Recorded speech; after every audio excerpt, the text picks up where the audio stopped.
Hey everybody, Dallas again with Chaos Fragrances. Today we're back with another weekly fragrance rotation video. This is the third one that I've done so far. This time we're going to be taking a look at fragrances from Wednesday, April 24th to Tuesday, April 30th. So I tried to stick with a theme for this video. I went with all cheap fragrances. So I've been doing a lot of videos on cheaper fragrances here lately, and so I wanted to just take a full week to wear nothing but these cheap fragrances that I've been talking about. So with that out of the way, let's go and get started. Starting off with Wednesday, I went with Fan de Fendi Aqua. So this one is one of those under the radar fragrances. You don't hear too many people talking about this one. I did a review on this one a while back, and I also included this in one of my recent videos on cheap fragrances for summer. So like always, if you want more detailed information about this one, you can check out the full review. But in summary, this is a very nice, unique aquatic scent. Like the theme of last week, it is an affordable fragrance. You can get it for around $30 or so for a 100ml bottle. It's a great price, and this is, like I said, a very unique scent.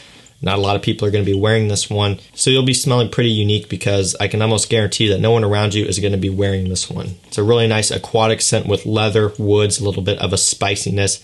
Just a very interesting scent. Smells great, has great performance. Just a really nice one for the price. On to Thursday, I went with Abercrombie & Fitch First Instinct. So this one is in a lot of people's cheap fragrances lists, and for a good reason. For the price of this one, about, again, $30, $40 for 100ml, it's hard to beat. This is a really, really nice scent. It's very tropical. It has the note of melon, which gives it this young and playful smell. It just smells like a really, really nice casual scent for summertime, leaning more towards the younger crowd. It has, like I said, a very youthful smell. It doesn't really smell mature or anything. So for those younger guys out there, this works great. It's just a really nice one for the price. Performance isn't really the best on this one, 5 to 6 hours or so longevity. Projection, not the best either. But in terms of scent and, how good it smells for the price, it's pretty hard to beat. There's also an extreme version, which is an eau de parfum. I actually have that one, and I did a video comparing those two head to head, telling you the similarities and the differences. If you want a better performing version of this, you can go check out the extreme version.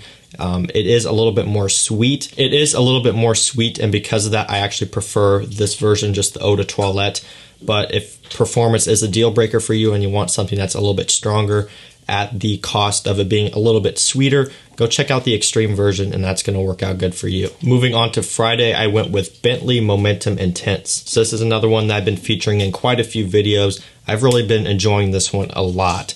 This, for those of you who don't know already, which you probably do if you've been following my channel, is a clone of CH Men by Carolina Herrera, more specifically the older red ribbon bottles of that fragrance. So those older vintage bottles are hard to pick up for a good price. They're going for over $100 for 100ml when you can get the new 100ml bottles for around $50 or so. So there's a pretty big price difference. So if you want to get closer to that vintage batches without having to pay the price, you can check this one out. This performs better than not only the vintage CH Men, but also the new formulation. So performance is really nice, and it just smells really nice as well. It has a little bit more of a fresh and cologne-y smell to it, which is nice. It's something that has a little bit of a different twist on that fragrance while still being pretty close to the older batches. This one can be had for around $25 to $30 for 100ml. That's a really, really nice price. This one is another one that not too many people are talking about or wearing, at least that I've seen. So I've been trying to, shed some light on it, get the attention out there for it, because it is a really nice scent. Not only for the price, but like I said, also just how close it gets to those older CH Men batches, those older fragrances. So if you want something close to that without having to pay the price, you should check this one out. On to Saturday, I went with Versace Man Eau Fresh. So depending on your definition of cheap, this one may be just a little bit out of that price range. And on this list, this is probably the most expensive one. Probably pushing the $40 mark for 100ml. So it is getting up there a little bit. Versace's are generally in that mid-range designer price of around $50 at discounters. This one you can find a little bit lower, like I said, probably around that $40 range. Maybe you might be able to get one for a little bit less for 100ml, regardless, I still wanted to include this in the list because in my opinion, it's worth every bit of $40. It's just that good. This is one of the ones that started out my collection. I've had this bottle ever since I started. I've got a full 100 ml backup bottle down there, which I'll be set for because I do plan on going through this one quite a bit this summertime. It's just an amazing scent. The smell is awesome, and it's just something that just smells really nice. Again, talking about the quality and the scent for this fragrance for the price, it's really, really good. It's just very tropical. It's very easy to wear, very versatile. Performance is okay. A lot of people like to crap on this one because of the performance. I get decent performance. I get about 7 hours longevity, moderate projection, which is always nice. So I really have no complaints there. It just comes down to your skin. It's going to work well on some people's skin, not so well on others. So like I said, wore this one on Saturday. Plan on wearing this one a lot more just because it is just a great scent. It's one that I do tend to spray on a little bit heavier when I do wear it just because it is pretty affordable. I really enjoy the scent for myself. It's just one that I like to enjoy. On to Sunday, I went with Tommy Bahama Set Sail St. Bart's. So I just uploaded a review on this one.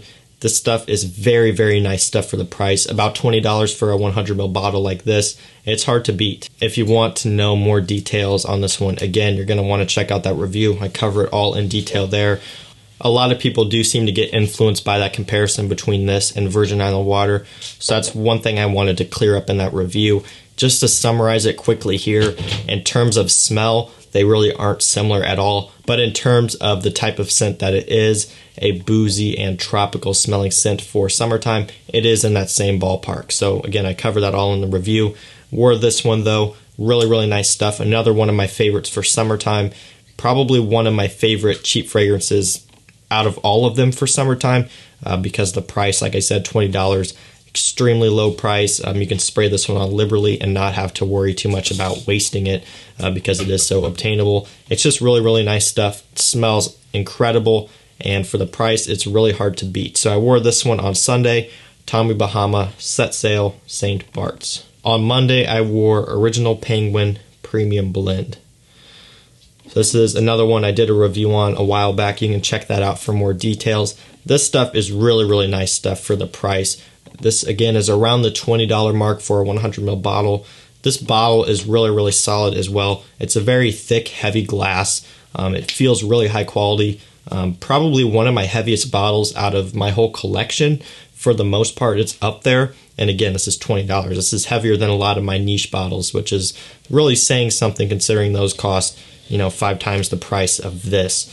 So this stuff, really, really nice stuff. Has a nice mint, violet leaf, citrus, a little bit of woodiness. It's just a very, very nice smelling scent. Performs good, smells good. Somewhat unique for a summer fragrance. It is kind of generic, but with a little bit of a unique twist. But for the price, $20, it's really hard to complain. Very versatile, very easy to wear. Just a really good dumb reach for the summertime. This is another one that probably not a lot of people around you are going to be wearing. This is probably what more of the collectors are going to be wearing. Just your average person probably isn't going to be picking this one up because it's not really talked about all that much.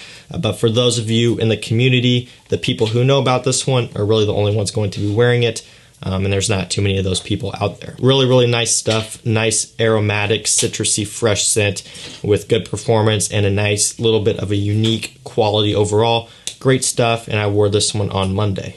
All right, on to the last day, Tuesday, I went with Guess 1981 Indigo. This is another one that I did a review on. Check that out. This is a nice coconut fragrance, and it just smells really, really nice. It has a very unique mix of notes. It's got coconut, cedar wood. It's just kind of an interesting mix. You have this nice sweetness from the coconut, but you have this like dry, woody quality from the cedar wood. There's also iris in this as well. Like I said, it's a very unique mix of notes. You typically wouldn't see notes like iris and cedarwood mixing with coconut, but it works together really, really well. In my opinion, it's a great scent. It has a nice, unique smell to it. This is probably the most unique fragrance on this list, up there with Fan di Fendi Aqua. This stuff is really, really nice. It doesn't smell really like anything else that I've smelled, and that's pretty unheard of when you're talking about fragrances in this price range. This one, $20 for a 100 ml bottle. Really, really great price. And typically, a lot of the fragrances in that price range are going to be somewhat generic, and they're kind of going to smell similar to some regard, but not this one though. This one really branches out there. It did something different, and that's the reason why I like it. Again, if you're not a fan of coconut, you're not going to like this one. My girlfriend does not like this one at all, just because she's not really a fan of coconut scents. So this is not one that she'll like. So because of that, it's not one that I wear that often. But I did want to break this one out yesterday and enjoy it for myself. So this is what I wore yesterday on Tuesday. Guess 1981 Indigo. I've done a full review on this one if you want to know any more about it, and check that out. But it's a great scent, has solid performance, pretty versatile, easy to wear. It's just a good one all around. So guys, that is it. That is my weekly fragrance rotation from Wednesday, April 24th to Tuesday, April 30th. Let me know what you guys wore last week down in the comments. That's going to do it for this video, guys. So if you enjoyed, don't forget to leave a like. Also, don't forget to subscribe and turn on post notifications so you don't miss when I post. And that's it for me, guys. I'll see you in the next one. Peace out.